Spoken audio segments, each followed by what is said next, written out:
পূর্ব মেদিনীপুরের কাঁথি দেশপ্রাণ ব্লকের চণ্ডীভেটি গ্রামে আগামী ৪, ৫, ৬ এবং ৭ জানুয়ারি অনুষ্ঠিত হতে চলেছে দেশপ্রাণ মেলা।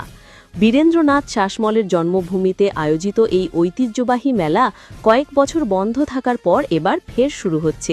এটাই এলাকা জুড়ে এখন আলোচনার কেন্দ্রবিন্দু। মেলা কমিটির পক্ষ থেকে জানানো হয়েছে, এবারের মেলা আয়োজন করা হবে বীরেন্দ্রনাথ শাসমলের স্মৃতি ও তার নামাঙ্কিত ঐতিহ্যকে সামনে রেখে। সাংস্কৃতিক অনুষ্ঠান, স্থানীয় প্রতিভাদের জন্য মঞ্চ, হস্তশিল্প ও গ্রামীণ শিল্প সংক্রান্ত কর্মসূচি সব মিলিয়ে একটি বৃহত্তর সাংস্কৃতিক পরিসর তৈরির পরিকল্পনা ইতিমধ্যেই গ্রহণ করা হয়েছে। স্থানীয় বাসিন্দাদের আশা, মেলা পুনরায় শুরু হলেই এলাকার সাংস্কৃতিক পরিবেশ ও ছোট ব্যবসা বাণিজ্যে ইতিবাচক প্রভাব পড়বে। জানুয়ারির এই ৪ দিন চণ্ডীভেটি নতুন করে মানুষের মিলনস্থল হয়ে উঠবে, এমনই প্রত্যাশা এলাকাবাসীর। দেশপ্রাণ মেলার প্রত্যাবর্তনকে ঘিরে এখন গোটা অঞ্চলে উৎসুক অপেক্ষা।